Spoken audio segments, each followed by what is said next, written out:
and the base for most of our military in Asia. Japan. It is just almost beyond comprehension. And so the efforts of the people that are supporting reunification are heroic, and they are trying to counter the traumatic consequences of having been divided.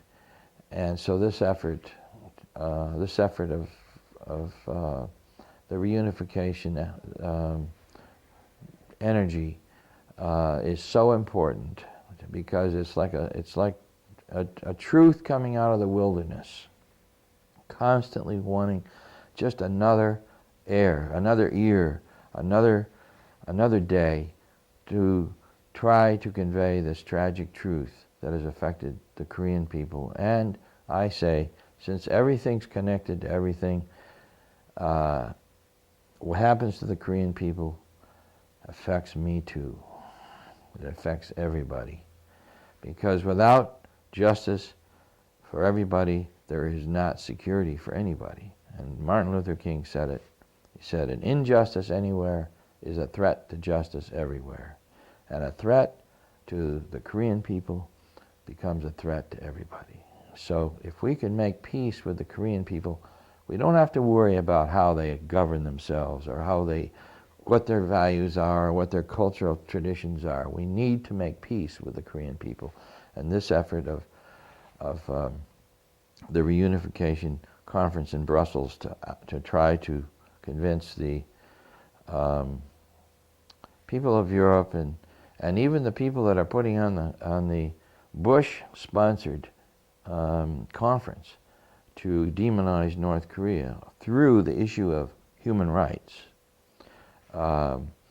is very important, because and finally, I just want to say that the United States and people in the United States, people working in organizations in the United States, or from the United States working in organizations in other countries, we have no moral authority to tell anybody how to live or what their human rights situation is like, because we do not have protection of human rights in this country.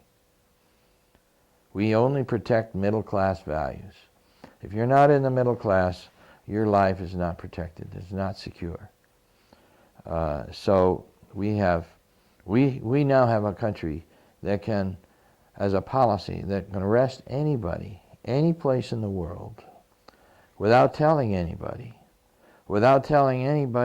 they were arrested, without telling anybody where they're imprisoned, without telling anybody how they're being treated and tortured, and we can keep them in this secret prison forever.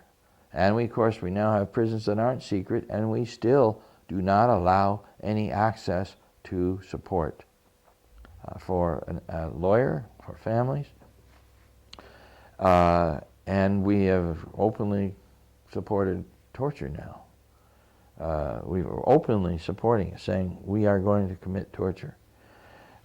So on Cuba alone, we have 500 prisoners that have no rights, while we condemn Castro for not granting rights to Cubans in their prisons. I mean, the hypocrisy is just beyond belief. So this is an effort to address hypocrisy, and I lend my support to it and hope it goes well.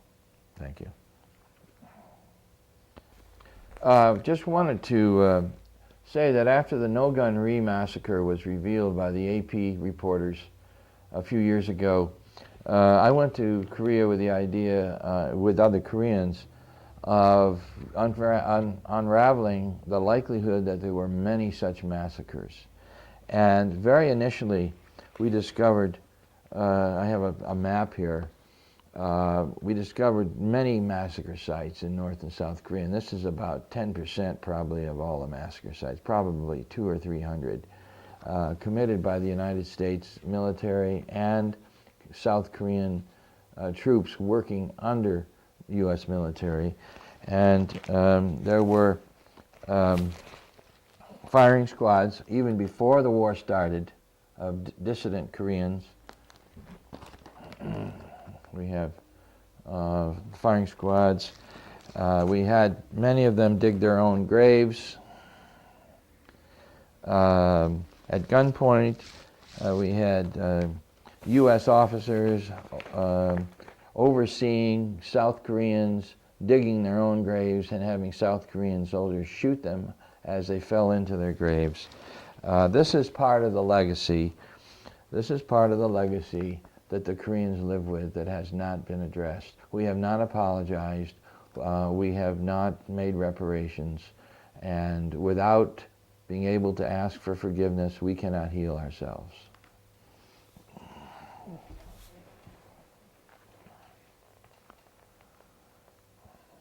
Yeah, I've been to 18 of those massacre sites myself. This was a cobalt mine?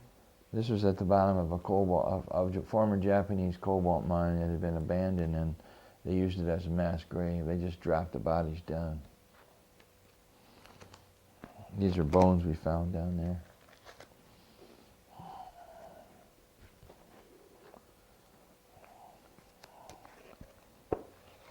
I actually went in one.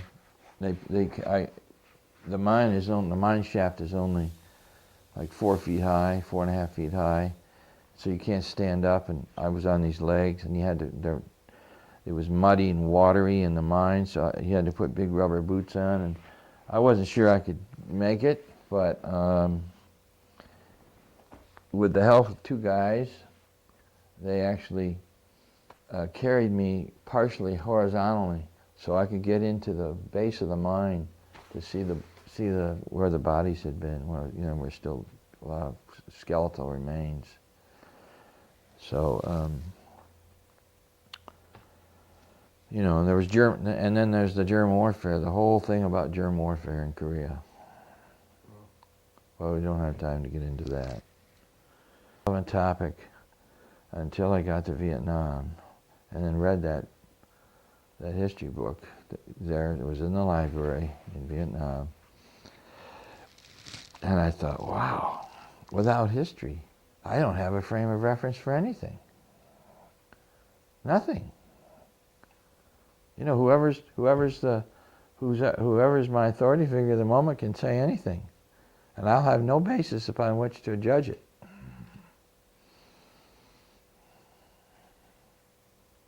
Peace is war. Oh, okay. Going to war is how you have peace. All right, I'll go for that.